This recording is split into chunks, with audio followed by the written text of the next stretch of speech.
Thank you very much. We've had a tremendous 6 months, and we've had a tremendous 2 weeks, which now is, I guess, 3 weeks. And we have a tremendous group of people here that have done a great, unified, beautiful job. I want to, in particular, because of what she's gone through this last few days, done an incredible job. As you know, Christy, I'm going to ask you to say a few words about Texas. The first person there was the first person I saw on television was you, actually. And you've worked great with the governor, who's terrific.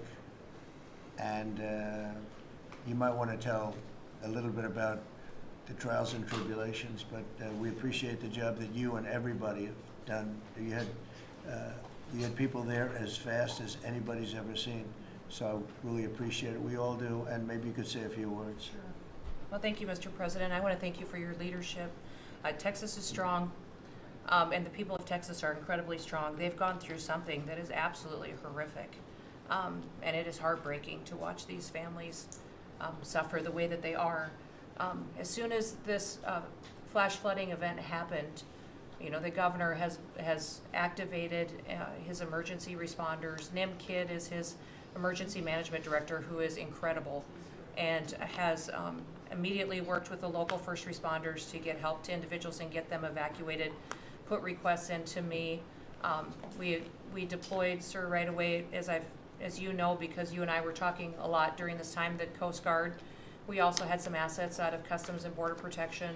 Our board TAC teams went in and helped with rescues and clearing debris so that we could get roads open and people get the help that they need. I think when I got there the most, sir, that day, as soon as I arrived on site, was getting a briefing from all the emergency responders, was just how unified they were in focusing on the fact that we're there to save lives. They were there to rescue people, find people who were still alive, and to reunify them with their family members. We as a federal government don't manage these disasters. The state does. We come in and support them, and that's exactly what we did here in this situation. FEMA went to an enhanced level immediately, but as soon as you signed the major disaster declaration, we were able to get them resources and dollars right away, just like you envisioned, through state block grants to help them with cleanup.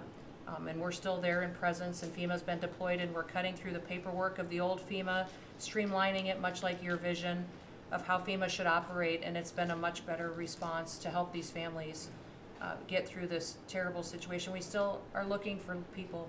We're still looking for a lot of little girls and other family members that were camping along that river, and they will continue until they find every single person, and we will continue to help them and assist in that. I was surprised when I got there at the camp that day, right after this happened, the parents that were there, the parents that were looking for their children and picking up their daughter's stuffed animals out of the mud and finding their daughter's shoe that might be laying in the cabin, and just hugging and comforting people matters a lot. I'm extremely grateful for God's hand in that whole situation, because hundreds and hundreds and hundreds of people were saved.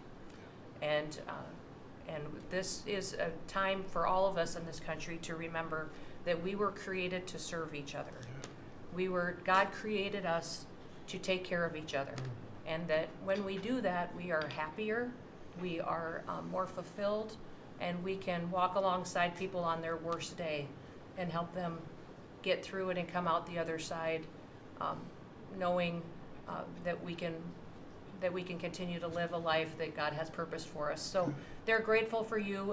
Several times the day after the flooding, you and Melania were on the phone with me, and I want to thank you for that. That meant the world. I was able to tell many of those folks that I had been visiting with you, and that you had said, whatever they need, Christy, let's deploy it and get it down there and be helpful. And on Sunday, when the families were waiting at a church to identify their children's bodies, Franklin Graham and I called in and prayed with the families and read some scripture with them, and he was incredible in making himself available to that as well. We'll be back down there in a couple of days and continue to do all we can, but this This is an unprecedented event. It really is. There's been tragedies like this around the country, but everyone is unique in different situations. And you know, the response the federal government had supporting the state through this, I'm proud of the people that stepped up and immediately came. The Coast Guard, when they came in,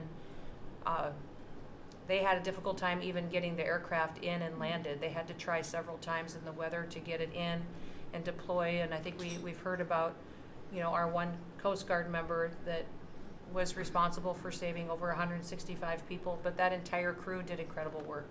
And all the first responders there did incredible work. And I know people are getting tired now, but they're getting reinforcements and volunteers are showing up. And I just want to commend the governor and his team for being the leaders.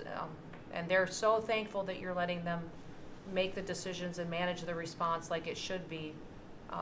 And then us supporting them with the resources of the federal government. We've already deployed dollars to the state, much like the block grants that you've talked about. Right. So they're grateful for that, sir. There's never been a wave like this outside of the breaking of a dam. Because this was almost a wave that ended up being 30 feet high, more actually. Now with the dam you can understand it, but this approached almost with that speed. When you see a dam break, it's not a pretty sight. It wipes out everything, and this is the kind of thing that built up so fast. And it's happened 2 or 3 times before over the years, but not to this extent. But tell them when you met the father who was picking up the daughter's clothing. And I had walked through the cabin where all the little girls died, and I had kind of fallen apart in there, but I walked out of the cabin, and a gentleman was standing there, and he said, that man over there needs a hug. And so I walked over to him, and I hugged him, and I said, do you work here? And he said, no, my little girl was in that cabin. And he said, and I just found her best friend about an hour and a half ago. She had passed away. And he just fell apart. And so then we just hugged and talked for probably an hour about that. But then there was another, the grandpa was there looking for his granddaughter as well. There was a dad there of one of the counselors. The counselor was alive, but she was dealing with the fact that she had hung on to some of these girls and was trying to keep them out of the floodwaters and had gotten hit by something and had lost 2 of the girls and wasn't able to hang on to them and was going to live the rest of her life thinking about that moment when she wasn't able to hang on to these girls. But these parents were picking up their kids' belongings out of the mud and throughout the camp and putting them in bags. And then one of the dads said, I knew 50 of these girls here. So I knew that was her dress and my daughter's friend's dress. So he was picking it up and putting it in a bag to return to her parents. And so it was and then the director was there comforting everybody who had lost his father the night before too. And he was still there trying to facilitate all of these parents grieving their children and find them. So the strength of people is incredible. One of the things that I asked there that day was that they all have escorts or counselors when parents come in. So from that point, that when they came into the camp, that they have somebody with them when they're going and looking for their children's belongings or looking for their children. And so very emotional, but also just so tragic. The relationship with Texas and the governor has been obviously very good for years with me, but the relationship with Texas and their first responders and us with our first responders and lots of other people, and we brought in a lot of helicopters from all over, and we had a lot of helicopters. It was actually dangerous, a lot of helicopters up there, but they were real pros, and they were responsible for pulling out a lot of people, and we got them there fast, and Texas had some good ones too, but the response has been incredible, and the fact that we got along so well, I don't know, I don't even think that's a political thing, but we got along so well, and it was so unified. I think a lot of lives have been saved. That could have been as bad as it was, and you could have lost double or triple. This thing was just really horrible. Well, congratulations on a great job, and appreciate it. I know you're going down. I'll be going down on Friday with First Lady. We'll be taking a trip, and we don't want to get in anyone's way because that's what happens. The president goes and everyone's around focused on. I don't want anyone to focus on us, but it's possible they could have somebody saved still. There's a lot of areas. It's a big area, and it's probably unlikely at this point, but there could be. I mean, they're thinking there could be the possibility, but what a tragic situation. A good job, and we'll see you on Friday, and we'll finish out the day here. I think you've been reading a lot about, it's a terrible topic when you talk about financial after this, but we have a big country and we've been doing very well. The tariffs, as you know, are starting to come in at record levels. Tremendous amounts of money are coming in to our country. We never did that before. We're not used to it. We only have tariffs going out. We only adhered to the rules of other nations who charge us tremendous tariffs because we were led by stupid people or people without any business sense. And I'd like to ask Scott, you could maybe talk a little bit about how well we're doing with regard to the money coming in. And the big money will start coming in on August 1st. I think it was made clear today by the letters that were sent out yesterday and today. Go ahead, please. Yes, sir. We will have taken in about $100 billion in tariff income thus far this year, and that's with the tariffs, the major tariffs not having started till the second quarter. So we could expect that could be well over $300 billion by the end of the year. We don't agree with CBO scoring, but for those who do, the CBO scored tariff income over the next 10 years at $2.8 trillion, which we think is probably low. And, sir, under your leadership, we're witnessing. And they gave us no credit during this last little, the great, big, beautiful bill. I always use the word great. I add that to it because it really is what it is. It's never been anything like it, actually. And I want to thank all the Republicans that voted for it. And I want to, scold the Democrats because they're voting for tax cuts. They're voting for no tax on tips, no tax on Social Security, no tax on overtime, and many, many other things far more important than that. Great health care. And frankly, every Democrat should lose their election because it was purely political to vote. They were told not to vote for it. So think of it, we got 218 to 2, and then with the Senate, we had 50 to 3. Democrats didn't vote at all, not one positive vote, with all of the good things in there. Economic development money, tremendous border money. Now you're loaded up on the border, and I don't think we're going to need so much of it because we had zero come in last month, so I'm not sure how much of it we want to spend. You may think about that. You may actually think about saving a lot of money because the wall's been largely built, and it obviously worked. But you may want to think about that. But so I think it's incredible when I watch the Democrats, and they have standard lines like they had Russia, Russia, Russia.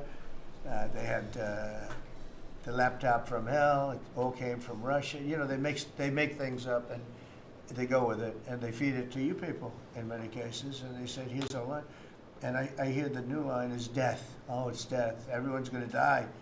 There's nothing to do with death. In fact, we're saving our country. Death is from allowing 25 million people into our country, of which 3 or 4 are stone cold, hard criminals. 11,888 are murderers, many of them committing more than one murder. That's death, and the Democrats did that. Joe Biden did that by allowing people to come in here, just totally unchecked, unvetted, open borders, open borders. The whole world was dumped into our country from prisons, from gangs, from mental institutions. We have many people walking the streets, walking in areas that we don't know anything about, that came out of insane asylums. They released their the insane asylum population into our country, and it's amazing the job that you and Tom Homan are doing, by the way, on that. But we have to get them out, and we have no choice. We have to get them out, and we are getting them out. And so, Pete, you want to tell them about our great military and how well we did with respect to the bombers and the B-2? We had the pilots here 2 days ago, and they were incredible people. Go ahead. Yes, sir. Truly a historic mission and demonstrated the skill and courage of the United States military. From those B-2 pilots and families that we had a chance to meet, sir, to the fighter pilots, to the refuelers, to the maintainers, to the air defenders who defended the base. What was demonstrated on the world stage was American military might and capability. And it wasn't just Fordo and Esfahan and Natanz that took notice in Iran. It was the rest of the world, that we have a decisive commander-in-chief willing to use these capabilities, which are the best in the world. As the president pointed out, no one else could have done what America did there on that night, and everyone took notice of that. With the One Big Beautiful Bill, sir, we've got $150 billion additional to invest in Golden Dome and all the other weapons systems and stockpiles and shipbuilding priorities of yours. Another month, another historic recruiting bump. It's not just the Army and the Marine Corps anymore, it's the Navy, the Air Force, and the Space Force, all historically ahead of where they've ever been. So historic spirit inside the military. We had a chance to be at NATO, Marco and I, and see how the world responds to us saying it's time for you to shoulder the burden and take the lead for your continent. It only happens with President Trump leading. And we're proud to be a part of what's going on at the border, sir, with now a fourth national defense area where we're helping get to that number 0 and securing the border. But that mission, Operation Midnight Hammer, re-established deterrence. It reversed what happened in Afghanistan. You saw the debacle of what Biden allowed to happen in Afghanistan and what that did to our image. President Trump said, with Operation Midnight Hammer, we're reestablishing American leadership and deterrence, and we're proud to be a part of it, sir. And our so-called enemies were watching. They watched every minute of it. They watched. There was very few people that weren't watching, actually, but they watched every minute. It was a perfect military performance, the likes of which we haven't seen in a long time. I mean, if you compare that to the same country, the hostages from years ago, Jimmy Carter, it was unfortunate for Jimmy Carter. He was a nice man, but with the helicopters going down, the sandstorms, the prisoners, they get captured, then the election and the prisoners and Reagan and all the problems. It was nothing but problems. And that was a failure. And ours was not only the pilots. I mean, those machines flew for 37 straight hours. They didn't stop. They went skedaddle. You know the word skedaddle? It means skedaddle. They dropped the bombs and somebody said, skedaddle. Let's get the hell out of here. And every bomb hit its mark and hit it incredibly. And as you know, the Atomic Energy Commission said it's gone. That place is gone.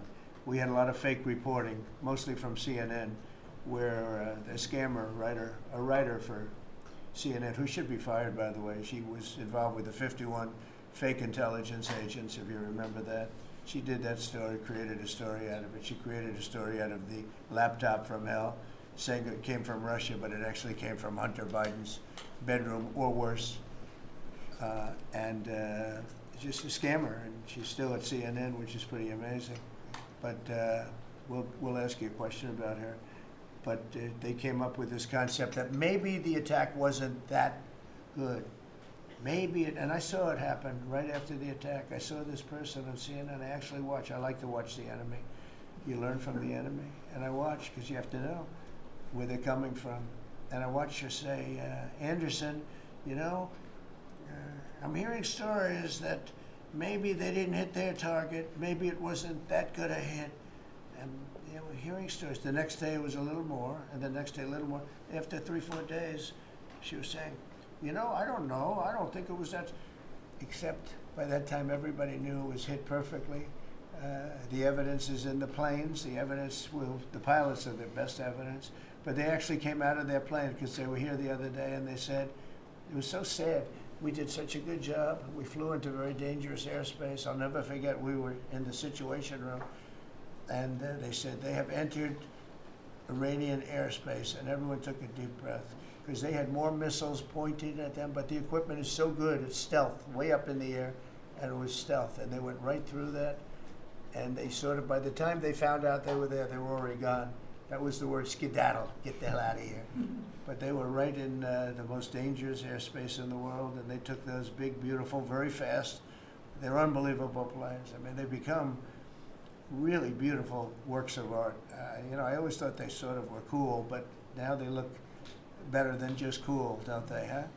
But they dropped loads, and literally they would hit if you look at this table from here to there, they had a half a refrigerator door is the way to best explain it. Take a refrigerator door, average size, cut it in half. That was their target. They hit every single one. Then we had 30 missiles, Tomahawk, shot from submarines 300 miles away. Every one of them hit their target. It was a perfect mission. Then they came back, almost 37 hours. Every plane worked perfectly. The mechanics were here too. I said, you got to get the mechanics here. We didn't have any problems. If you remember, they had a lot of problems with the helicopters, but they did fly through a dust storm, which they shouldn't have done. Sometimes you say, let's go back and try it on a nicer day. Dust and sand don't work well with helicopters if you know much about helicopters, but that was a horrible embarrassment to us. Then we had Afghanistan, which I think was the most embarrassing moment in the history of our country, and we would have gotten out. I was the one that got them down. I would have kept Bagram, the big air base, which right now is controlled by China, one among the most powerful runways in the world, thick with concrete and steel. Anything could land, and right now they were 1 hour away from where China makes its nuclear weapons. I was keeping it. Outside of that, we were leaving, and I would have been out faster than them, but we would have gotten out with strength and dignity. Instead, that was the most botched up mess I've ever seen. They left all that equipment behind, and every year they have a parade running down some third-rate street with the equipment. You know, it's supposed to be Fifth Avenue. It doesn't work. But with all that equipment that they left, they should have taken every ounce of it. I was taking every, I said every screw, every bolt, every nail you take out of there. And Millie said, I remember one time, sir, we're better off leaving the equipment. Why? Well, it's cheaper. I said, cheaper? You mean it's cheaper to leave a $150 million airplane rather than flying into Pakistan or India or someplace, or just flying it straight home? It's cheap. Yes, sir. That's when I knew he was an idiot. Didn't take long to figure that one out. But they left all that equipment, but they left their dignity behind. It was the most embarrassing moment, in my opinion, in the history of our country. Not that we got out. We should have not been there. But that we got out the way we got out, with great embarrassment and death. You had 13 young people. I've gotten to know their families very well, but you had hundreds of people killed that nobody talks about. Yet the other side, many people were killed. Many people are walking around with no legs, no arms from that whole thing. They left from the wrong airport. They should have left from Bagram, because Bagram was a big base with hundreds of miles of fencing and territory around it. Nobody would be able to get near it. And they left. So, we've done a great job, and I think people are really starting to see it. They're starting to appreciate it. Pete's done fantastically. That mission was a work of art. And I have spoken to some of our perceived, I don't know if they're enemies, but they're perceived as being potential enemies. And they essentially said the same thing. Very impressive. There wasn't a thing that we didn't lose an engine. We didn't lose it. They landed and they were cheered. But the sad thing was they were cheered, and one of the pilots said, we were a little concerned because when we got out, we were told that on television they were reporting that we may have missed our targets. Sir, we hit every target. That's what I do for a living. We hit every target. In fact, when the bombs hit, a yellow haze came over the horizon that I've never seen before. It just lit up the whole horizon, brighter than the sun. It was like looking into the sun. He goes, we hit our target, because you know what that was exploding. And but they were a little downbeat because they listened to that fake CNN reporting and the fake New York Times. They worked together to try and say that it wasn't perfect. They couldn't say they missed. All they could say is, maybe it wasn't perfect. And you ought to fire that reporter immediately. You should fire her. Real fake. And so I just want to congratulate those pilots. And, a lot of people don't like bringing things like that up. I do. I always like confronting, because otherwise the public doesn't know that you're a bunch of crooked people. But they know, they've learned. And the media has to straighten out their act. The media's down to 17% approval. You got to do a little better than that. It's important for the country that you do better. I think they ought to make a lot of changes. I think changes are going to be made to the media, but it's hard to have a really successful country if you have a corrupt media, and we really have a corrupt media. And nobody really knows why. I mean, why would you want to have open borders and criminals pouring into our country? Why would you want to have men playing in women's sports, transgender for everyone, you know? You'll have to figure that out. But some of you don't. I mean, I'm looking at some people, they love the country, but I look at other people and they can't. But we were really proud of our military. It was, and the people that maybe don't like us or want to play games with us, because I think that had you not had the situation in Afghanistan, I don't think Putin would have gone in. I think when Putin looked at how stupid and incompetent that operation was, he said, wow, this might be a chance. And we're dealing with him now too. We're not happy with Putin. I'm not happy with Putin. I can tell you that much right now, because he's killing a lot of people. And a lot of them are his soldiers and their soldiers, mostly. And it's now up to 7,000 a week. And I'm not happy with Putin. Okay, any questions? Yes. Yes, sir. You just said that you're not happy with Vladimir Putin. Is there anything that you plan to do to act on that feeling of unhappiness? I wouldn't be telling you. Don't we want to have a little surprise? You know, one of the things we did with the attack is that, and you asked that question, I didn't mean to be rude, but I'm in a rude because I'm looking at some of these crooked people up here, so I'm rude, but your question was asked very nicely. But one of the things we did is we went over every fact. We wanted to get every fact straight. We wanted to have the distance straight, the number of pilots straight. Everything had to be correct, because we want to be, this was a very important mission. If we failed on this mission, it was beyond the war that, you know, obviously we had with Iran and Israel, a lot of hatred, a lot of years and years of hatred, centuries of hatred. People have never seen anything like it. So we wanted to be correct with all our facts. So, you know, what I was doing is just asking, it would be great if the media would be correct with their facts. That's all we ask for. So, hey, go ahead. So finish it up. Oh, yes.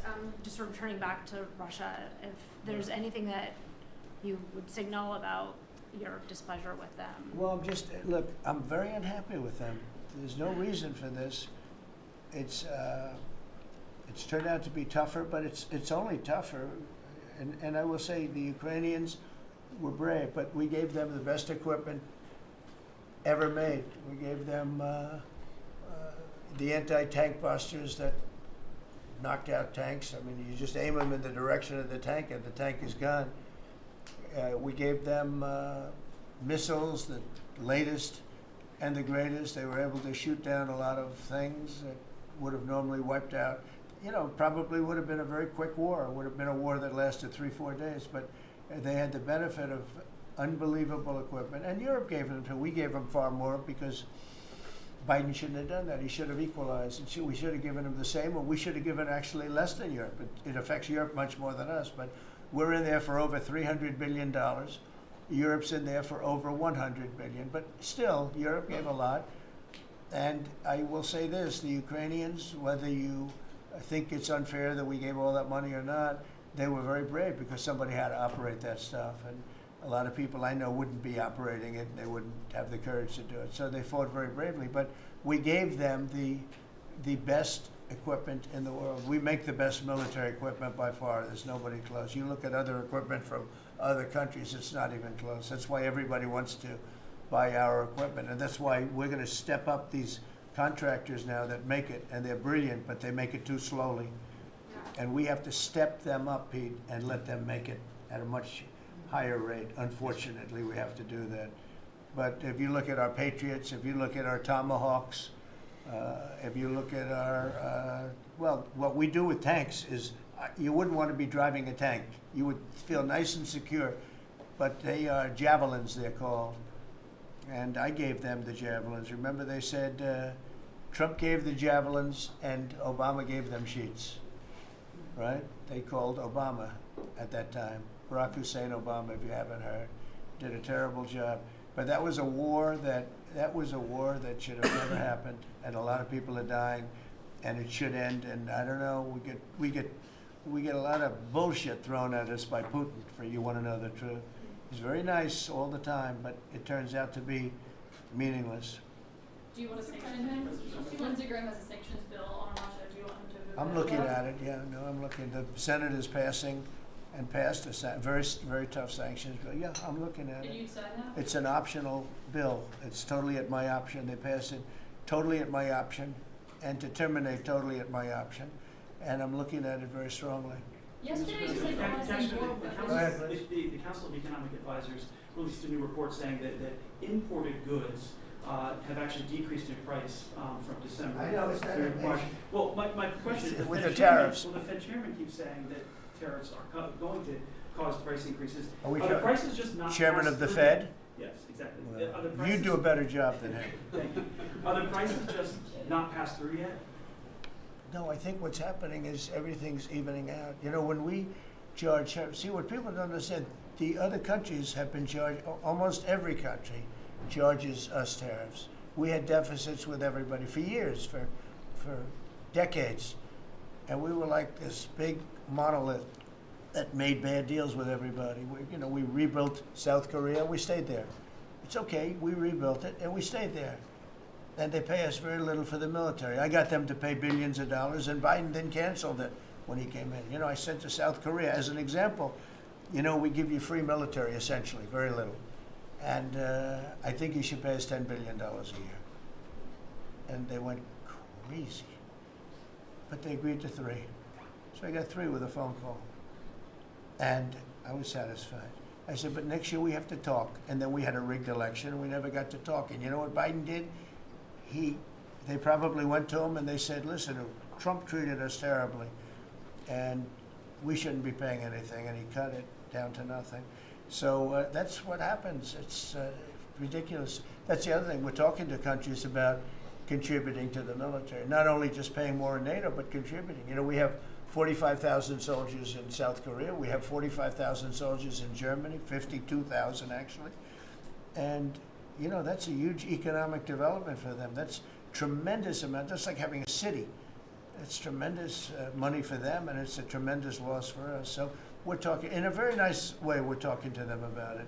It's very unfair. We supply the militaries to many very successful countries. I mean, South Korea is making a lot of money, and they're very good. They're very good, but, you know, they should be paying for their own military. President Trump, can I ask you a question about Jerome Powell as well, and then the question to the Attorney General? Jerome Powell, and then I have a question for the Attorney General. Jerome Powell, who you've been pressuring to lower interest rates, he's facing accusations of lying to Congress, which is a potential crime about the Well, then he opulence. should resign immediately. We should get somebody in there that's going to lower interest rates. Do you want congressional Why don't you Republicans call to- for his resignation? Do you want congressional Republicans to investigate and It's pursue okay and with punish? me. I think he's terrible. I think, look, we're paying, I call him Too Late. T-O-O, Too Late, like Too Tall Jones for the Dallas Cowboys, right? Too late. He's always late.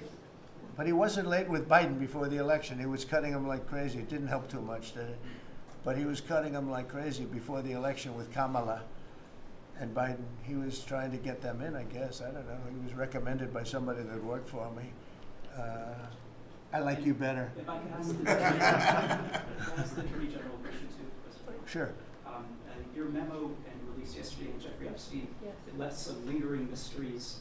One of the biggest ones is whether he ever worked for a American or foreign intelligence agency.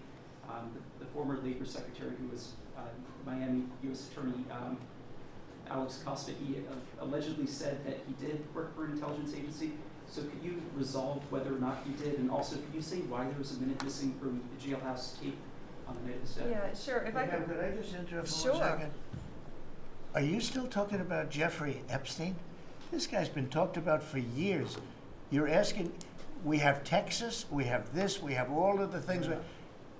And are people still talking about this guy, this creep? That is unbelievable.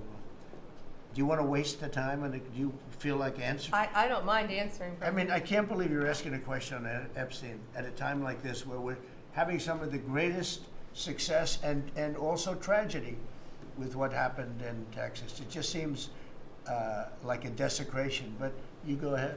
Sure. First, to back up on that, in February, I did an interview on Fox, and it's been getting a lot of attention because I said, I was asked a question about the client list, and my response was, it's sitting on my desk to be reviewed, meaning the file along with the JFK, MLK files as well. That's what I meant by that. Also, to the tens of thousands of video, they turned out to be child porn downloaded by that disgusting Jeffrey Epstein. Child porn is what they were. Never going to be released, never going to see the light of day. To him being an agent, I have no knowledge about that. We can get back to you on that. And the minute missing from the video, we released the video showing definitively the video was not conclusive, but the evidence prior to it was showing he committed suicide. And what was on that, there was a minute that was off the counter. And what we learned from Bureau of Prisons was every night, they redo that video. It's old, from like 1999. So every night the video is reset, and every night should have the same minute missing. So we're looking for that video to release that as well, showing that a minute is missing every night. And that's it on Epstein.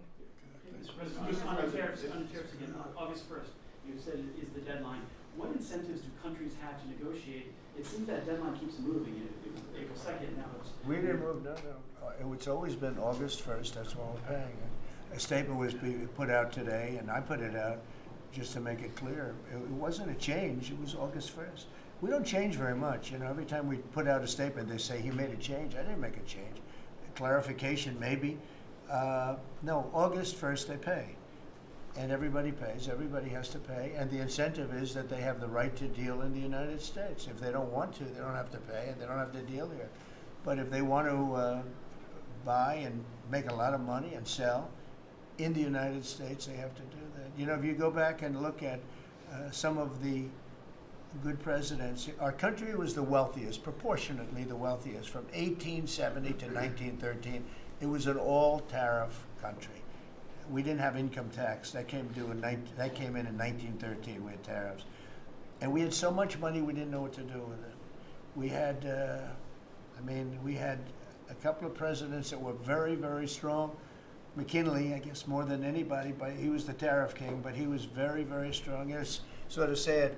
He made a fortune for this country, became very rich, and then Teddy Roosevelt went out and vice president, and he spent the money. And they said Roosevelt was a great president. And let's say he was a great president, but the money was paid by McKinley with tariffs. Tariffs are charged by other countries at levels that are ridiculous. And you know, I call those other countries to say, and every one of them is willing to give us everything now, by the way, just so you know. Sir, we'll charge you no tariffs, nothing. We'll give you everything. We'll give you access to our markets. We'll give you everything. Is that a correct statement, Scott? Yes, sir. Howard, would you say that's a correct statement? Exactly correct. It's like they just don't, because they're very spoiled, because for years they ripped us off and we didn't have a president that understood it, or Secretary of Treasury or Secretary of a lot of different secretaries are involved, but certainly Commerce Secretary was, you know, not doing their job. I don't know about Kelly, she's small business. We'll keep it that way, okay? Her small business is bigger than almost all big businesses when you add it all up. But no, they are very respectful of our country. But the incentive is that they have the right to do business with us. Without that, they don't have the right to do business. And that would be okay, too. And when the next flurry of deals, Yeah, go ahead. in the next 24 hours, will we hear a flurry of deals? Yeah, we have a lot of them going out. But the deals are mostly my deal to them. We're picking a number that's low. We don't want to hurt them, and fair. We're picking a number that's lower than, in most cases, lower than what they charged us. But it's amazing when you've paid all this money for years and they get one president that's a little bit different and a little tougher on this subject, and they're willing to drop everything they've been charging us for years and years. I mean, we have countries going, we will have you don't have to pay any tariff to come in and do business. They're giving us total access to their countries. They gave us no access to the country. They say, well, you cannot go into our country. Okay, good. Now it's, we will give you total access and you don't have to pay any tariffs. But please don't charge us tariffs. And we don't like that deal. So the letters I send out are, we have made some deals. We can make a lot more deals. It's just too time consuming. It just makes it more complicated. And we can do things over the years too. You know, we're not hard line, But it's about time the United States of America started collecting money from countries that were ripping us off and laughing behind our back at how stupid we were. Okay? Thank you. Mr. President, Yellow, in the yellow. on the tariff issue, so you've talked about India coming, but then a couple days ago you issued a new tariff threat to members of the BRICS countries for if they aligned with anti-American policies. 10% charge. That would be India, Brazil. That's Russia, right, they have to South pay Korea. 10% if they're in BRICS. Because Right. BRICS was set up to hurt us. BRICS was set up to degenerate our dollar and take our dollar as the standard, take it off as the standard. And that's okay if they want to play that game, but I can play that game too. So anybody that's in BRICS is getting a 10% charge. Is that immediate, sir, or is Yeah, that pretty soon. if they engage in some behavior? Well, if they're a member of BRICS, they're going to have to pay 10% tariff, just for that one thing, and they won't be a member long. I thought BRICS was, I said this about a year ago, and it largely broke up. But, there are a couple that hang around, but I thought it largely broke up. BRICS is not, in my opinion, not a serious threat. But what they're trying to do is destroy the dollar so that another country can take over and be the standard. And we're not going to lose the standard at any time. If you have a smart president, you will never lose the standard. If you have a stupid president like the last one, you would lose the standard. You wouldn't have the dollar as you. And if we lost the world standard dollar, that would be like losing a war, a major world war. We would not be the same country any longer. We're not going to let that happen. The dollar, you ever hear the expression, dollar is king? The dollar is king. We're going to keep it that way, okay? And I'm just saying, if people want to challenge it, they can, but they're going to have to pay a big price. And I don't think any of them are willing to pay that price. Thank you, Mr. President. Are you optimistic about reaching the tariff deal with the European Union soon? Well, the European Union has been speaking to us, Ursula and the whole group, and they've been very nice. They treated us very badly until recently. Now they're treating us very nicely. It's like a different world, actually. They've treated us very badly. They were among the toughest to deal with. Actually, in many respects, they were much worse than China. Look at what they do to our companies. They sue Apple. They sue Google. 17 billion they got from Apple on a lawsuit that they didn't have a case. They have, judges that are European Union judges. And they ruled, they take so much money away from our country in terms of that, in terms of other things that they do. They're very tough. But now they're being very nice to us, and we'll see what happens. We're probably 2 days off from sending them a letter. We are talking to them. I just want you to know, a letter means a deal. A lot of people said, we got 200 countries. We can't meet with 200 countries. We have a few trusted people that know what they're doing, that are doing a good job, but you can't do it. You have to do it in a more general way, but it's a very good way. It's a better way. It's a more powerful way. And we sent them a letter. You read the letter. I think it was well crafted. And mostly it's just a little number in there. You'll pay 25%, 35%. We have some at 60, 70. Those are ones with massive, where we have massive trade deficits because they've treated us very badly. But I would say in every case, I'm treating them better than they treated us over the years. Don't you agree with that? I do. I could have done much. I could have been much harsher. I don't want to do that. We want to have relationships, but in every case, they treated us far worse than I'm treating them. I'm treating them very good. I could go higher with the tariffs, but I don't want to hurt them. That's why when you just read it, you come up with the number. It's so incredible that prices are actually going down. Just so you know, when I got in, everyone said, "Oh, eggs are going through the roof." That was I was in for about 4 days, and they started screaming at me about eggs. I said, "That's Biden's problem." I didn't know about eggs, but eggs went up about 5 times. You did a fantastic job, and we ended up shortly getting. In fact, for Easter, they said, "Go out and buy plastic eggs. You can't use real eggs." Well, we bought 200,000 eggs for the White House for the Easter egg hunt that we have at the White House, and there were eggs. We had the price down, and now the price is lower than it was before. We did a good job with eggs, but we did a good job with groceries. Our prices are down in this country. A big part of it's oil. The oil, you had a couple of places last week. You had $1.99 for oil, for gasoline. nobody thought they'd see that. I want to get it lower if I can, but we've done a good job. You've done a very good job. Do you want to say a couple of words about that, you and Chris, about what's happening with energy? Well, absolutely, but I would say on the pricing side, President Trump, the fact that you've endorsed and supported a policy of energy dominance, that sends a signal to the market that we're going to have more supply. You talked during the campaign about inflation being a country buster. You've broken in the back of inflation. In 6 months, among all the other things you've accomplished. We have no inflation. And we've got, and then heading into the 4th of July, these were the lowest gas prices at the pump in 4 years.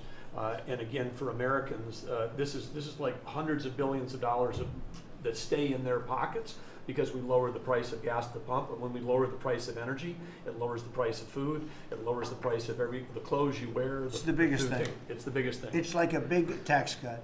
When you get energy down, every 50 cents is like a massive tax cut, and we've gotten it down much below that. You know, we had great energy, great low prices, everything else. When the election turned over, I'm trying to be nice about it. It turned over, shockingly, but nevertheless it happened. Energy started going up, and it went up really bad, and then he went back to the Trump policy. The problem was they didn't know how to do that, and he lost it. He lost that sucker. That big sucker was out of control, and his energy prices went way up, and that's what caused it. But it was also stupid spending. They spent money like, they used to use the term drunken sailors, but I won't use that term. Although it is very descriptive, I won't use that term. I refuse to use it. But they spent money at levels that nobody had ever seen before, and trillions and trillions of dollars wasted on the Green New scam. Greatest scam in the history of our country, other than maybe Russia, that might have been. But the Green New scam was the single greatest scam in the history of our country, and continues to be, but it's weakened badly. It's hobbling along because people are they're finally getting it. But they spent trillions of dollars on the Green New scam, getting nothing for it. Devised by a couple of young people that weren't even good college students, you know? Not even good students. Check out their marks. Yeah? No, not for CNN. Not for CNN. Go ahead. In the last jobs report, Mr. President, in the last jobs report, the manufacturing jobs actually lost 7,000 jobs. When will the investments that you've been talking about have an effect? Well, they're building the plants now. About 7 have started. We're going to have hundreds started within a short period of time. Lee Zeldin, who may be the most important man in this room, I'm sorry, but he's the one that gets the permits. Where is Lee? He's the one that has to get the permits for the plants and the factories, and permits that used to take 5 years, he's getting in record-setting times. AI, we're leading China a lot in AI, and if we go with this, you know, I'm allowing the plants to build their own electric. I'm allowing them to become an electric utility, so they can produce their own electricity, because we need double the to be successful with AI, which is the biggest thing now. We need double the electricity that we have, which is hard to believe. We need even more than that. And they're building plants with their own electricity substations. They don't have to use the grid. And anything they build extra, they're putting into the grid. So we're supplying the grid with brand new electric sources. And you know, it's funny, when they came to see me, they never even asked for that. I told them about it. The reason they didn't, they thought that was an impossibility. You're not allowed to build your own electric. These are massive investments that are being made in building electricity for their plants. And they're going to have, I think, Doug, a lot of electricity left over. And that electricity is going to be passed into the grid and give us no more, you know, like you look at California. They have blackouts and brownouts every week. They're totally out of control. They have a really incompetent governor. Where's Chris? Is he here? Do you want to speak to the subject? Yeah, I think a huge thing in the One Big Beautiful Bill, Mr. President, because of your leadership, is the ending of these subsidies, as you call them, the Green New scam. That saves our country $500 billion over the next 10 years. But American taxpayers were paying twice. They're paying that money, $500 billion in the subsidies, and they were paying more expensive electricity price. If you subsidize something, you should at least lower the cost of it. But in this case, we were subsidizing something and paying more for it. So the One Big Beautiful Bill had two huge things: ending wasteful spending Wind, solar, and batteries combined are 3% of U.S. total primary energy. 3% for $1 trillion, another $500 billion coming. It's just not a good investment, hurting our businesses, hurting our consumers. And the one big beautiful bill also unshackled oil, gas, and coal development in the United States, onshore and offshore. Secretary Burgum has been working tirelessly on how, by getting the government out of the way, private businesses will develop more resources in the United States, lowering costs for American consumers and making much better leverage for the United States to help our allies abroad and reduce the power of our adversaries abroad. So just a huge win on the energy front all around, and I thank you for your leadership. We're setting records now on energy, and there'll be nothing compared to what they'll be in about a year from now, but we're setting records. And wind is a very expensive form of energy. It's very bad for your beautiful surroundings, the plains and the valleys, and the birds are dying all over the place. You know, the whole thing is a disaster. They're almost exclusively made in China. Not that I have anything against China, because I don't have a great relationship with President Xi, but I asked him, how many wind farms do you have? He makes them, but they don't have a lot of wind farms, I'll tell you, very, very few. And wind is tremendously expensive and is very ugly. And if you own a house that's inside of a windmill, your house is worth less than half. And you hear noises. And interestingly, in New England, you probably read, where for 50 years they had 2 wells washed up, 50 years. And last summer, they had 14 washed up. Now, I'm not saying that's the wind farm that was built, but maybe it is, right? Probably is. It's tremendously expensive, and it can only be done with subsidy. You know, I know a man that's in that business, and one of the biggest in the world actually runs a company that builds these stupid windmills. And he said, I hate the business because it's the only energy where you need subsidy. He said, energy shouldn't need subsidy. You should make money with energy. So wind. The other one is the solar, those big solar fields. They're taking our farmland. Our farmers are like mortified by it. They hate it. It's very, very inefficient and very ugly too. You know, probably better than a windmill, but you go around and you see all these things that are 3 miles long by 3 miles wide, and you say, what the hell is that? And it's a lot of plastic from China. It's plastic, black plastic from China. Now, we want to be smart. We're going with, look, China right now is building 58 coal-fired plants, 58, big ones. They have 62 on the books to build.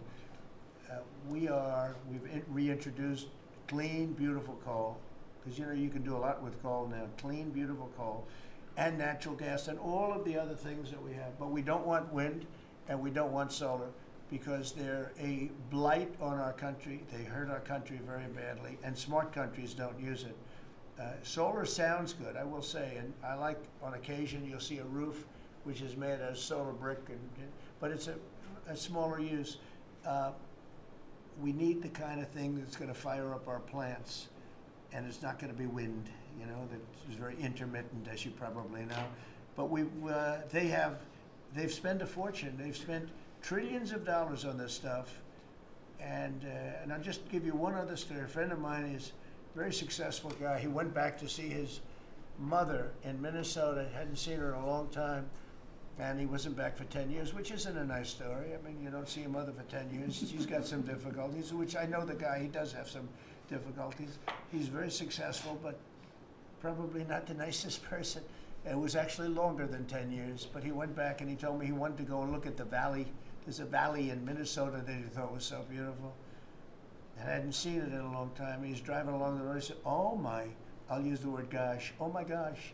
He said, oh. He said, it looked like a junkyard. You had 159 windmills. They were all over the place. Some were old, some were newer, different companies, different shapes, different sizes, different colors. Many of them were terminated. Terminated meaning closed. You can't take them down because the environmentalists don't let you bury the blades because they're made out of a fiber they say is bad for the earth. So they want you to put them up, but they don't let you take them down. But many of them were turned off. He said it looked like a junkyard. Go to Palm Springs, California, and take a look at that pile of junk. And you go into a wealthy neighborhood. Before you get there, you have to ride through hundreds of windmills that are, most of them are turned off, they're rotting, they're rusting, they're 30 years old, 20 years old, and they have a very short life. You know, those windmills have a very short life, especially the ones that are in the nice salty Atlantic Ocean and Pacific Ocean, where the salt just gets under that steel and decimates it. No, it's a horrible, horrible thing for our country. And I speak out. It would be nice to say wind, because it sounds so good, doesn't it, Doug? Wind, wind. But it's not. It's these ugly machines, and they're all made, you gotta see, some are a little taller, a little shorter. They're made by different companies. They have different stocks. They have different blades. They have different everything. It is so horrible. And if you look at smart countries, they don't use it. Smart countries don't use it. And we're now a smart country. We're not we're a brilliant country. We're not smart. We're brilliant now. We're going to be a brilliant country. We have to be, because we have to catch up for some really stupid people that did a bad job. Yes, Brian? Yes, Mr. President, I've got a quick comment, some feedback as a native Texan, someone that I grew up bringing my kids to a camp very near the affected camp now. Thank you on behalf of Texas. I've gotten hundreds of messages that want to thank. If you're in the cabinet room, you can tell the president and his team on behalf of Texans, thank you so much for the quick response and the loving and the hugs. I saw that you gave. Two quick questions. I saw a Palestinian senator. His name is Schumer. He's a great Palestinian. No, he's a Palestinian. He's become a Palestinian. He's abandoned the Jews. But I saw him say, it's Trump's fault. Yeah, that's right. It's Trump's fault. He was actually, do you ever see John Lovett's The Liar? Where he goes, yeah, I went to Harvard, that's right. This was Schumer. He goes, yeah, it's Trump's fault, that's right, it's Trump. I actually saw that stupid guy try and blame it on me, and I said, man, that's a tough one to take. But his career is limited, because I hear AOC is going to beat him, and she's no bargain either, by the way. Go ahead. Well, I'm just saying that's an example of an America First team effort to get this country back. So that's what America First looks like for the viewers watching us at home. My two questions. It looks like we have a rogue judge, an Obama-backed rogue judge that is attempting to block the funding to Planned Parenthood, which the big, beautiful bill cuts off the funding to Planned Parenthood. Any plans to challenge that? Go ahead. Absolutely. Yes, we're on it. We're on it. And I texted, I believe, I talked to yesterday Secretary Lutnick and Secretary Besson. I reached out to you to let you know that we were on it in the big, beautiful bill. Wonderful. And then I let her handle that question. Did you notice? I said, go ahead, handle that question. I'll toss it to her. Then my second question for Secretary Rollins. You did an amazing press conference today in front of the Department of Agriculture. You talked about the Farm Act and the need to get China out of our country, owning farmland. For the viewers at home that might have missed that, can you recap what that means to national security to make sure we can grow our own food? Well, thank you, Brian, sir, if you don't mind. Yes, this morning Secretary Hegseth, Secretary Noem, and Attorney General Bondi and I had a press conference at the USDA. I just happened to have a chart in case it came up, but obviously the Chinese owning of farmland in our country is a massive national security issue. And for the media, you can see the yellow is where all of the farms have been purchased over the last number of years, and the red is around all of the military bases where that farmland has been purchased. So this is a massive national security issue. The press conference this morning included 3 of our greatest governors as well, Sarah Sanders from Arkansas, Jim Pillen from Nebraska, and Bill Lee from Tennessee. The states have begun taking a leadership role to ban the purchasing of China farmland. Obviously, Congress needs to step up and catch up, and we're going to be working alongside of them as well. We had some of our members, great members of Congress there, but it is time. And I think that this morning was symbolic of many things. The first of this administration working every day to effectuate President Trump's leadership and unequivocal support of America First. But second, just how close we are as a cabinet. I don't know in any other administration that you'd have 4 cabinet members at the USDA on a Tuesday morning when it's about 110 degrees outside with the sun beating down on us talking about, sir, your vision. So I think it was a great day. It was just the start. There's an executive order coming and some other things coming behind that. But protecting America's farms isn't just about protecting our farmers. It's also about national security. So that's what we discussed this morning. I do want to say that I think we have had a really good relationship with China lately, and we're getting along with them very well. They've been very fair on our trade deal, honestly, and I hope we're going to have a great relationship. It's a big, strong, powerful country. We're more powerful than they are. We have much better military equipment than they do, but we are getting along with them very well. I'm getting along with President Xi very well. We speak often. And with all of that being said, and I understand what you're saying, but I think we're getting along with China very well. Mr. President, you have sent more weapons to Ukraine, as you said last night. Last week, the Pentagon paused some shipments of weapons to Ukraine. Did you approve of that pause? We want to put defensive weapons because Putin is not, he's not treating human beings right. He's killing too many people. So we're sending some defensive weapons to Ukraine, and I've approved that. So who ordered the pause last week? I don't know. Why don't you tell me? I think that's a question for the Go ahead. Mr. Yeah. President, on immigration, the Secretary of Agriculture did say this morning that undocumented workers would not be covered by any amnesty who are working on farms. You had said maybe that the ISA folks won't go after those folks on farms. So which is it? There's no amnesty. What we're doing is we're getting rid of criminals, but we are doing a work program. Do you want to explain that, please? Yeah, this morning we talked about, of course this was a top of mind question, this morning we talked about protecting the farmers and the farmland, but obviously this president's vision of no amnesty, mass deportation continues, but in a strategic way, and then ensuring that our farmers have the labor that they need. Secretary Chavez-DeRimmer has been a leader on this. Obviously this comes out of the Labor Department, but moving toward automation, ensuring that our farmers have that workforce, and moving toward an American workforce. So all of the above. We've got to give the farmers the people they need, but we're not talking amnesty. Laura, do you want to say something about that? Thank you, Mr. President. On this, thank you, Secretary Rollins, how important this is never to displace the American worker.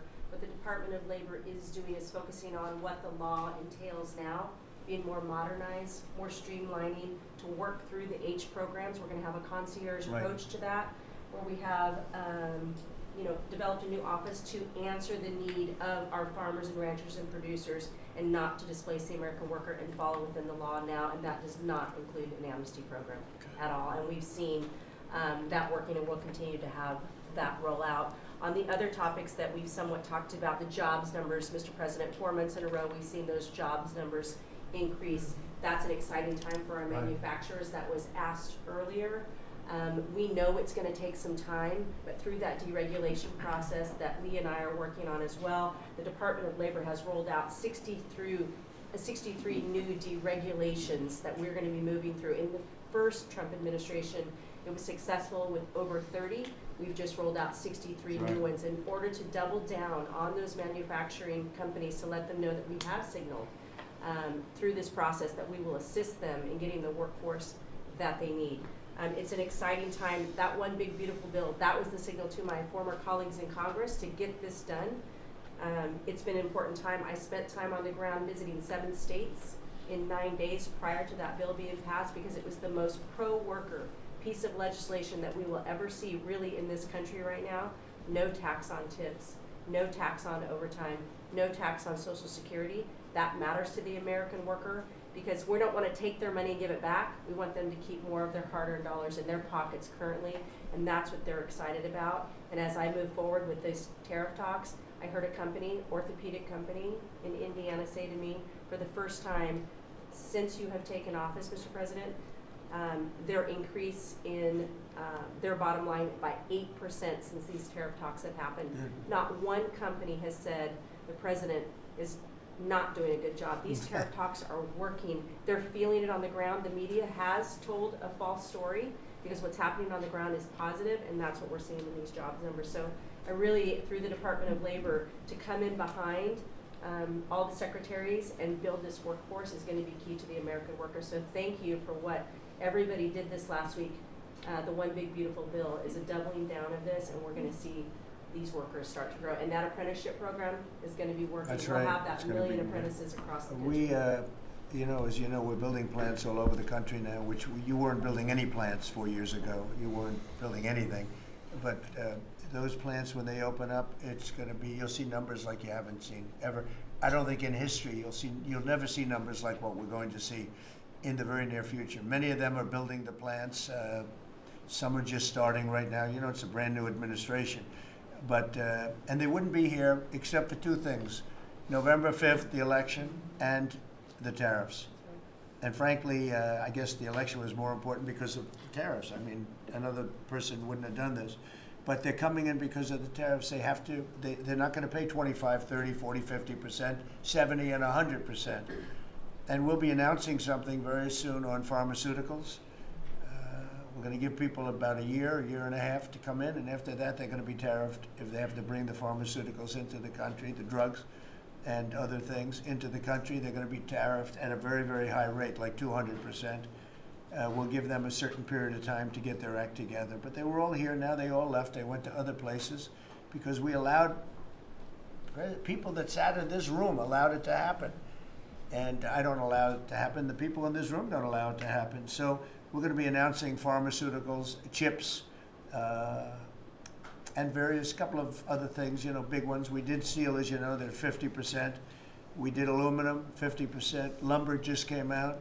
Why don't you announce copper? And we did cars. And now, today we're doing copper. What would that tariff be on? The section tariff? I believe the tariff on copper, we're going to make it 50%. 50%.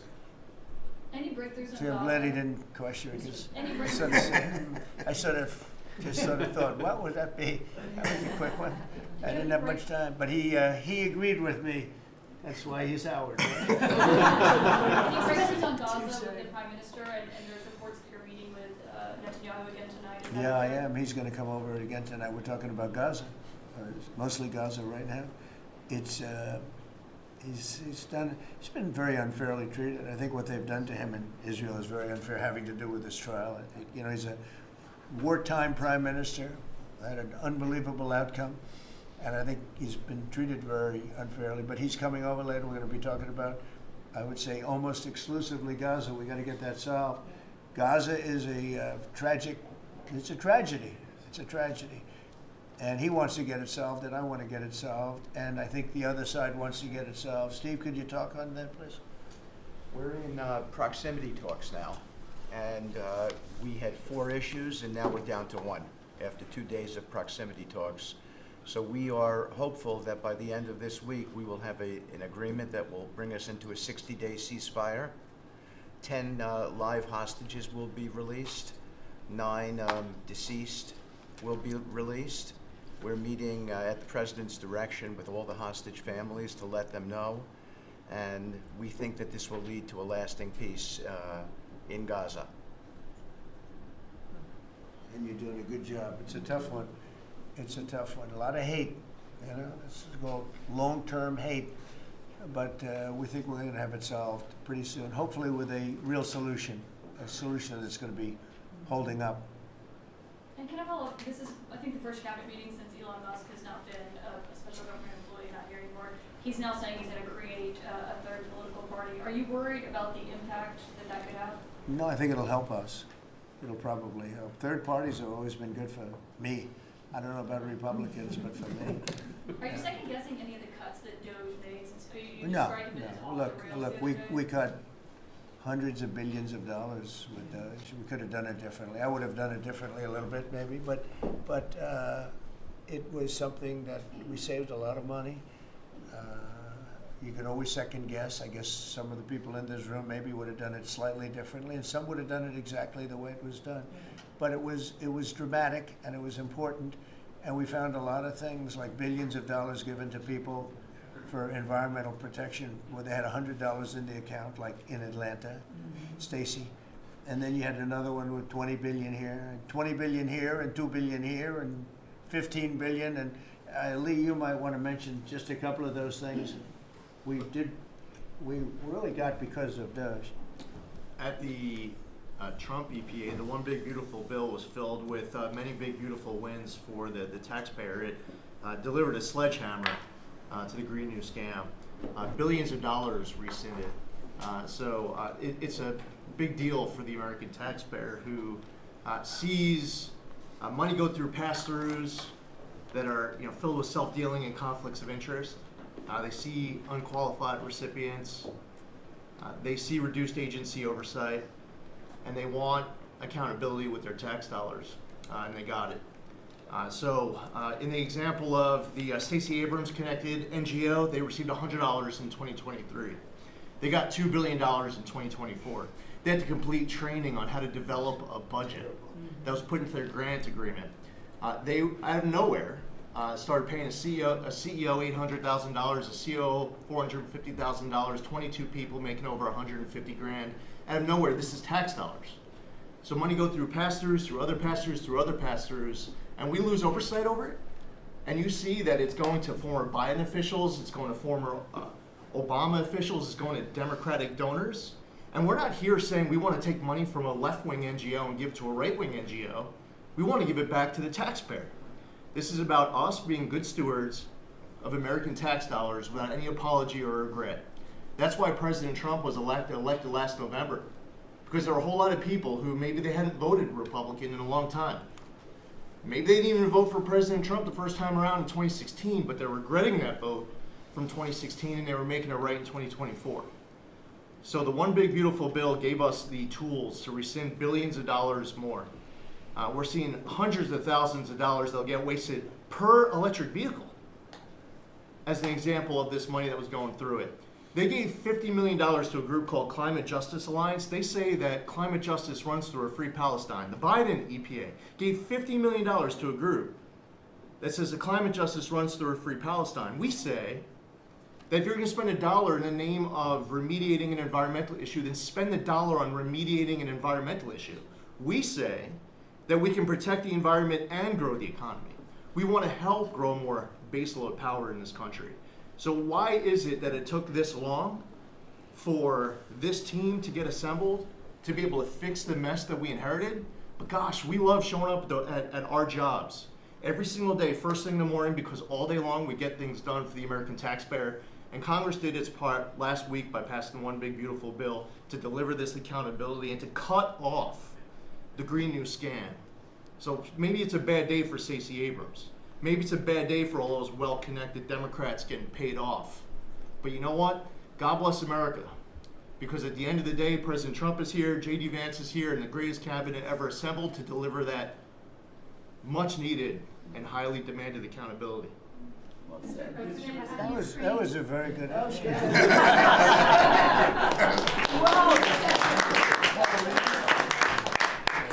And that's from the heart. That's from the heart. The Ukrainians have asked the International Court to go after Russia for using toxic chemicals in the fight. Germany and Germany and the Netherlands have had intelligence saying that. What does U.S. intelligence believe, and what do you believe about the use of chemical weapons? And would you agree that that's a case for the court? Well, ask John maybe to discuss it if you'd like, John. Well, Mr. President,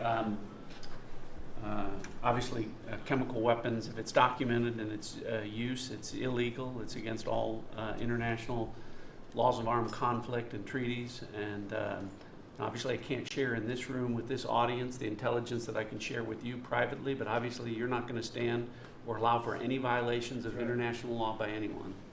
That's right. Thank you.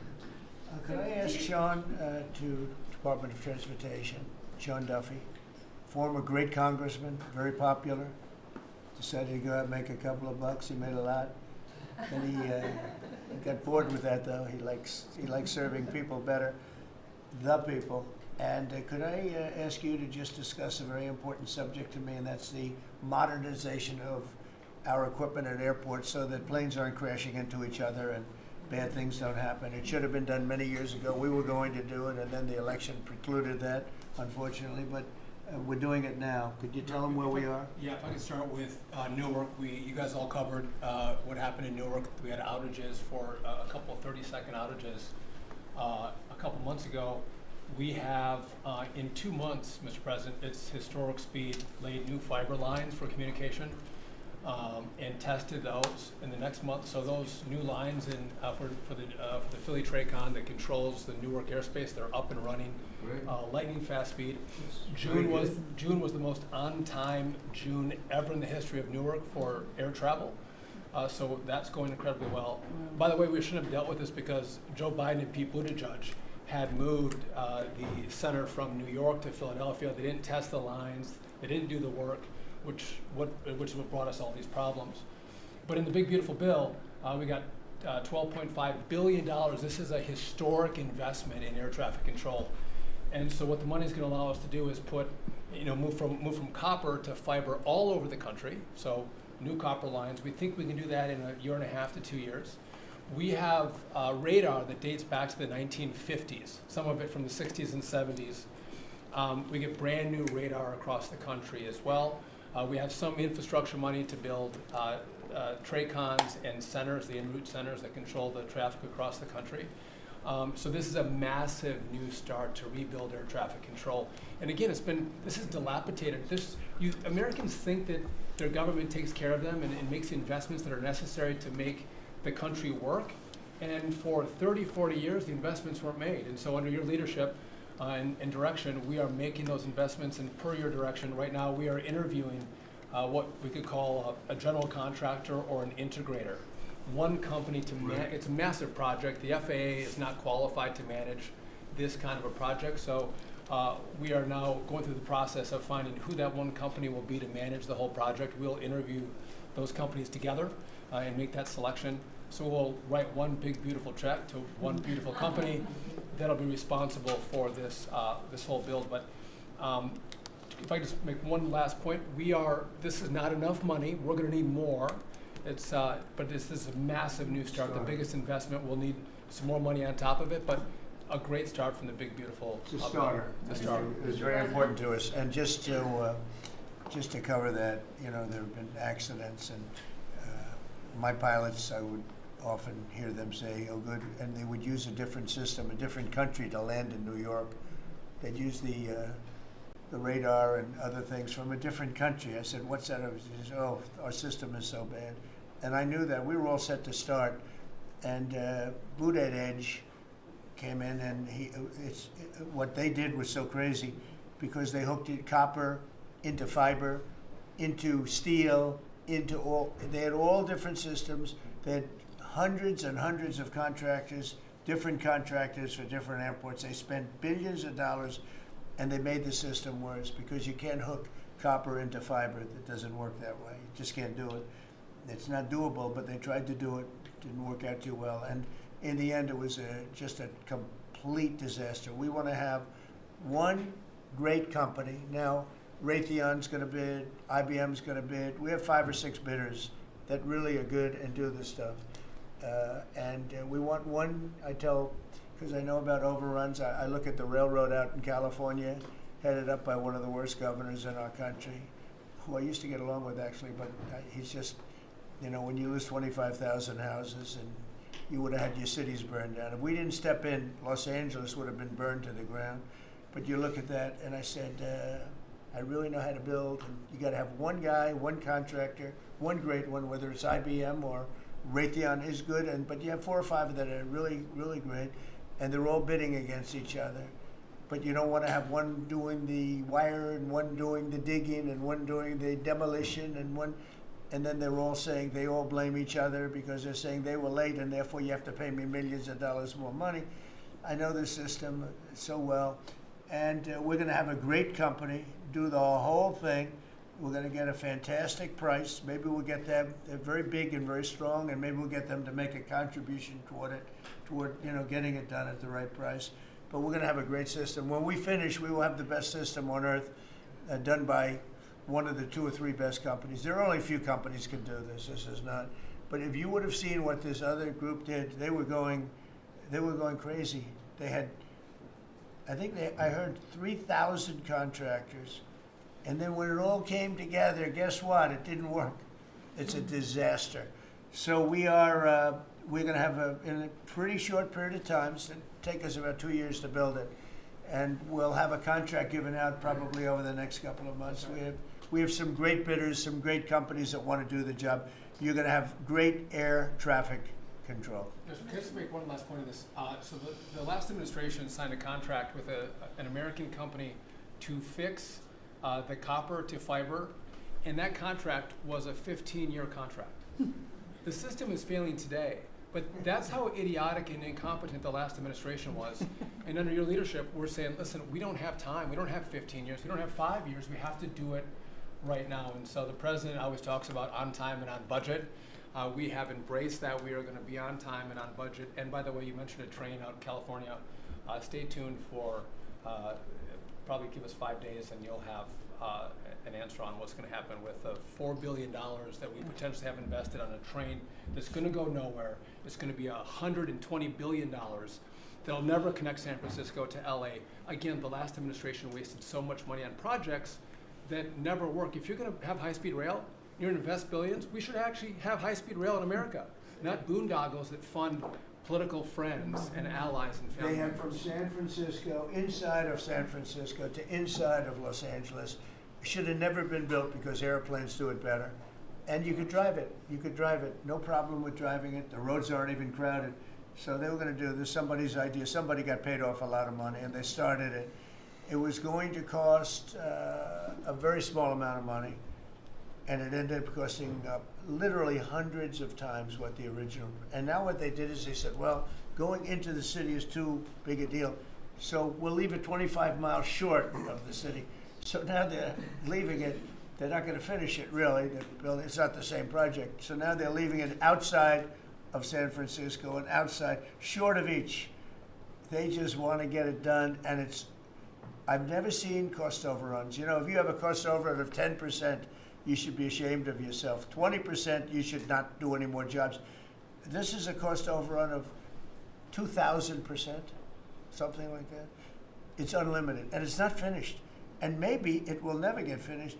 And I told Sean, look at it from every standpoint, but we don't want to, you know, we have federal money going into that, and it's like throwing it out the window. So whatever you can do to stop it. $15 billion and not one track has been laid. $15 billion and we're 16 years into the project, not one track. Mr. President, Mr. President, to you. On New York, you're the most prominent Republican in the country from the city. What do you want to... Anywhere else? I think I can say. I don't want to be a wise guy. Perhaps I can. Maybe Marco. But how do you want Republican voters in the city to vote in the upcoming mayoral election? Should they vote for Eric Adams? Should they vote for Sliwa? Should they pick someone else? Look, number one, you have a communist running, and you shouldn't vote for him. He's a disaster. He's leading. He's got the Democrat nomination because that shows you where the Democrats have gone.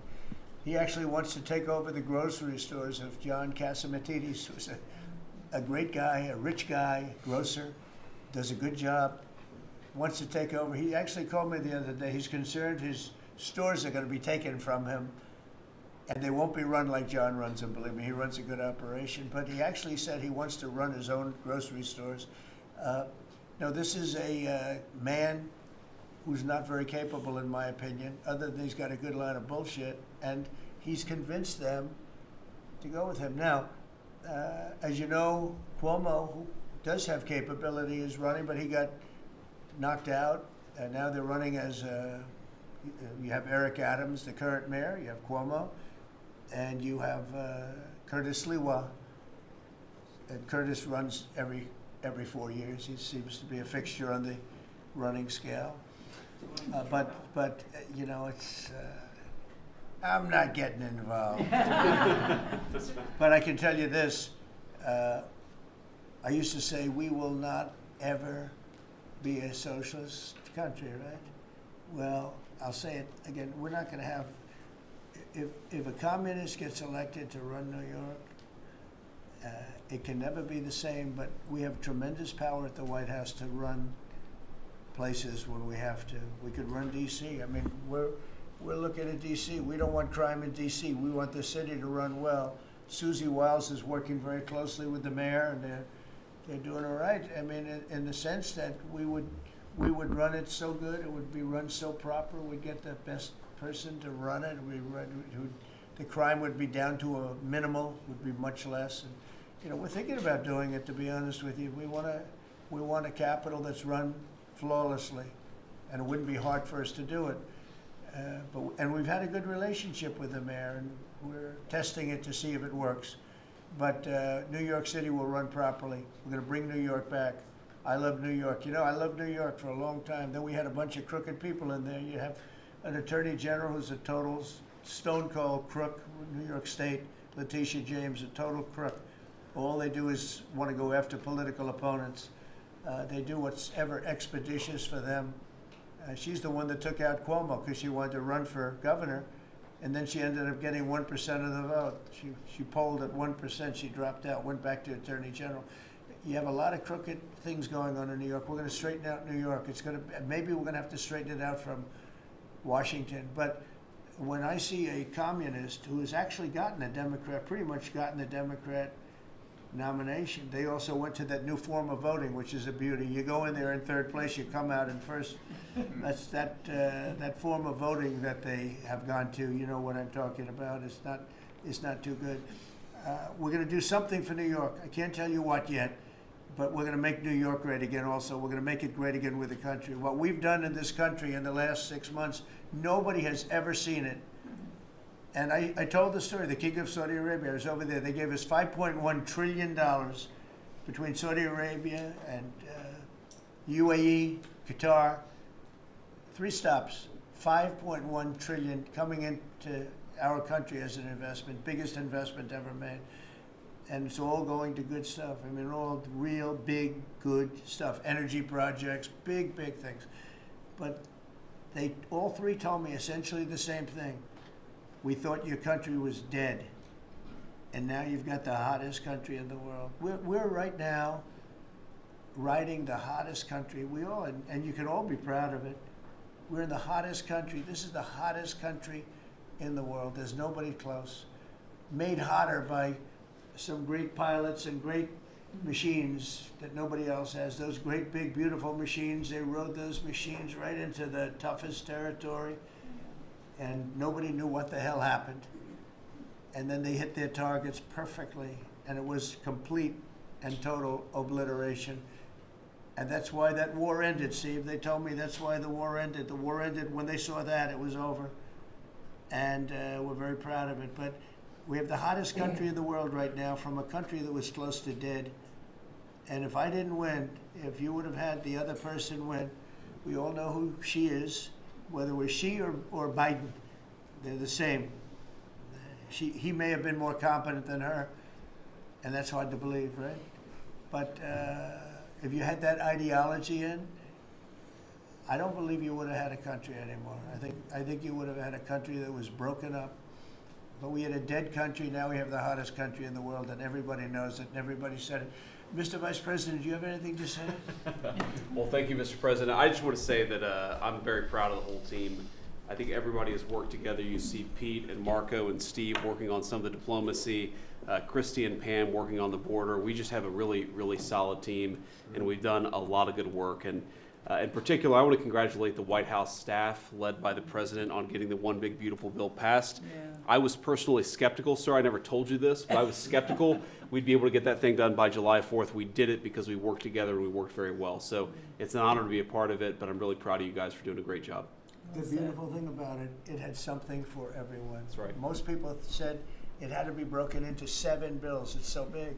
The problem was that some of those 7 have nothing for anyone, but they had to be done for the country. You know, sometimes you have to do things for the country that aren't necessarily popular. We had a couple of them, and that wouldn't have worked. So the One Big Beautiful Bill, many people said it could never be approved. Too big, too everything. There's too much.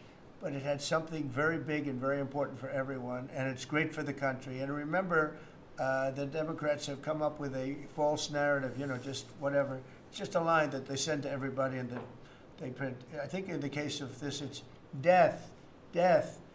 Everyone's going to die. I heard that. Everyone's going to, just the opposite. Everyone's going to live. What we're doing is saving our country and making it much bigger, better, and stronger than it ever was. I'd like to ask, Marco's been doing such a great job. Do you have anything to say?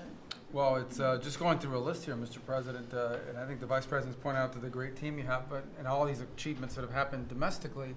But you think about it, under your leadership, we prevented and ended a war between India and Pakistan. NATO's now at 5% for the first time ever, the highest numbers ever.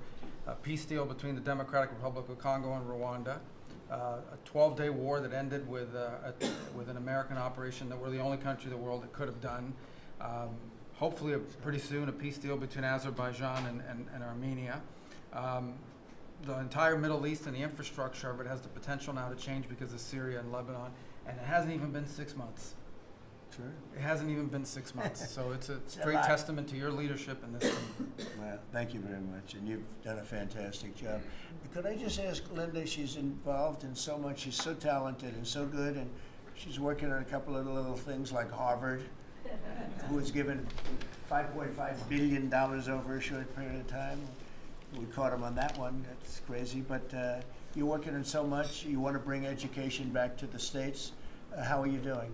Well, absolutely, and thank you for the opportunity. I think on the big, beautiful bill, what we saw, with school choice, that's finally on a national basis at the state level, but there are opportunities now for scholarships more and more often for kids who are in schools. It's going to be a big turnaround. I think one of the biggest accomplishments we had over the past week was the University of Pennsylvania with the Title IX ruling that Leah Thomas was stripped of her title. Riley Gaines and Paula Scanlon and other women who have stood, so strong against men and women's sports. And when you put out the executive order, that just solidified and gave them the opportunity. So those are a couple of really, really big wins, and thank you for that opportunity. And how are you doing with Columbia and Harvard? We're negotiating hard. I think we're getting close to having that happen. It's not wrapped up as fast as I wanted to, but we're getting there. Okay, good. And you've done a fantastic job. Thank you very much. You've been a good team. Yep, you have a great team. Around this table, a lot of people would help with that. That's right. Thank you very much. Maybe just in closing, we spent a lot of time, effort, very little money on this room. This is called the Cabinet Room. It's been here for a long time, and it had some pictures that were not many of them and not very good ones. And I actually spent time in the vaults. The vaults are where we have a lot of great pictures and artwork, and I picked it all myself. I'm very proud of it. That's Andrew Jackson, the great Andrew Jackson. That's a gentleman named, and we call him President Polk. He was sort of a real estate guy. He was, people don't realize he was he was a one-termer, but he was a very good president.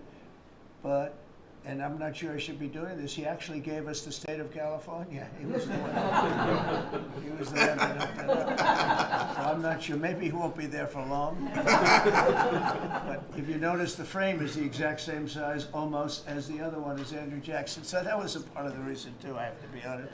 But Polk was actually a very good president who's got the same frame that I needed, okay? And up here you have the original George Washington right behind the light.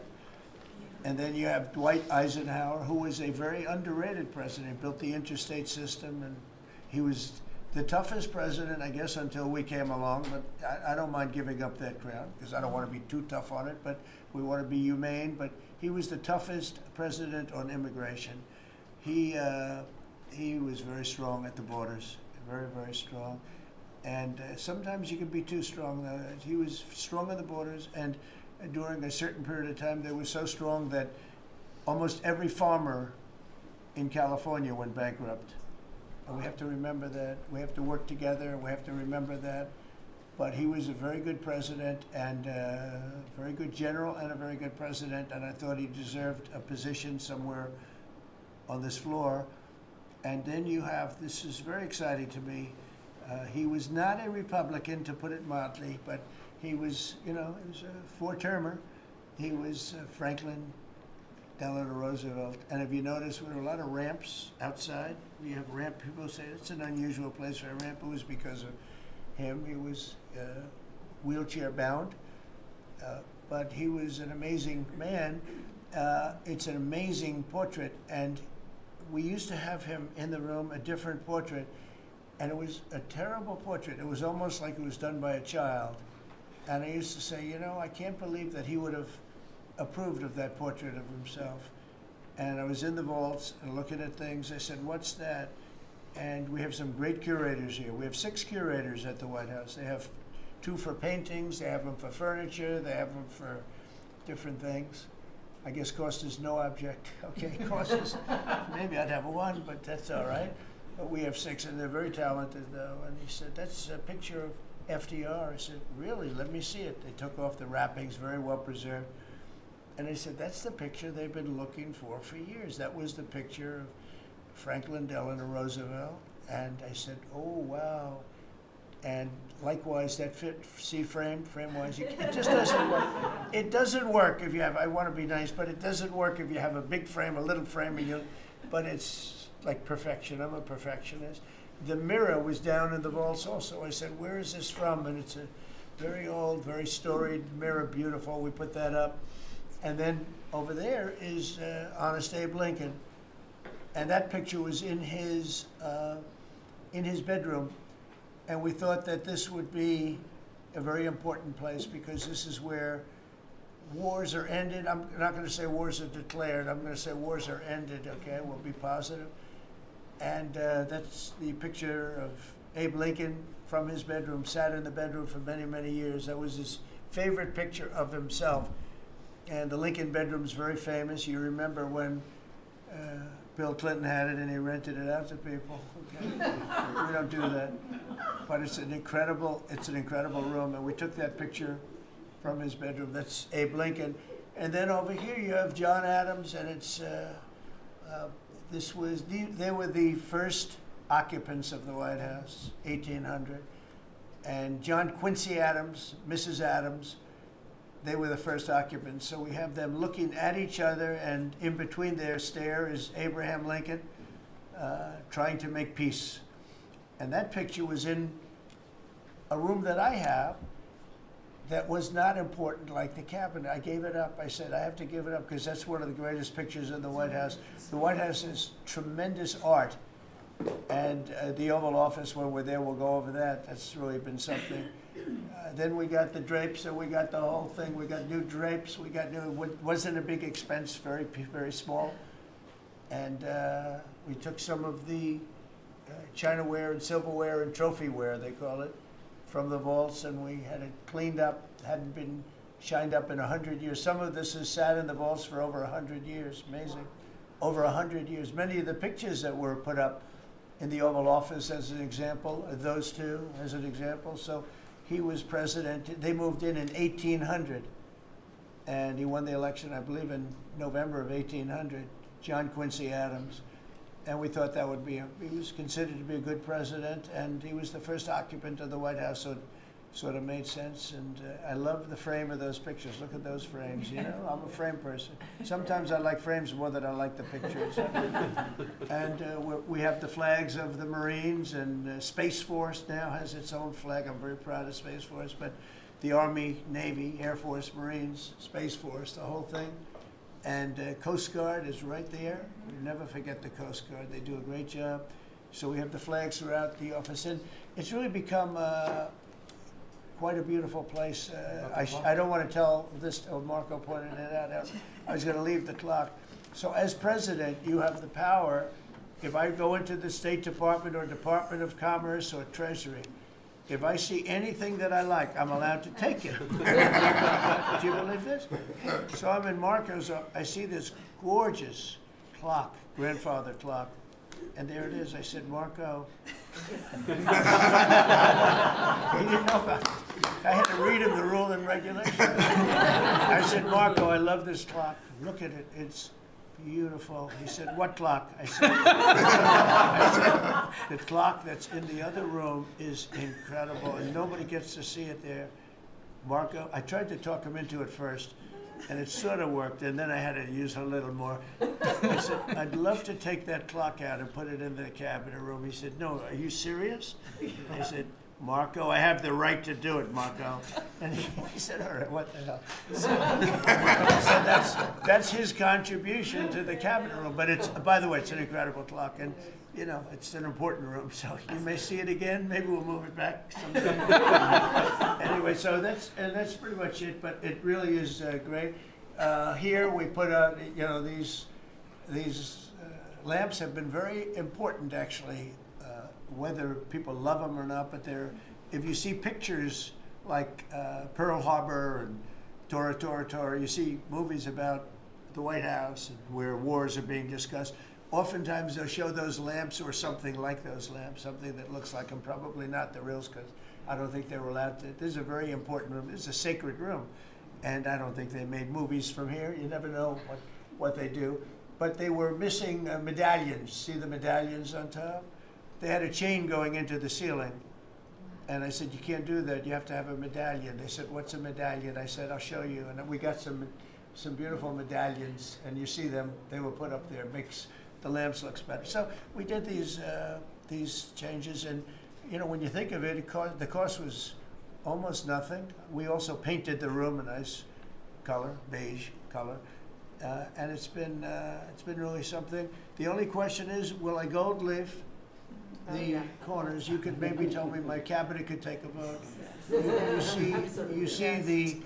You see the top line moldings, and the only question is, do you gold leaf it? Because you can't paint it. If you paint it, it won't look good, because they've never found a paint that looks like gold. You see that in the Oval Office.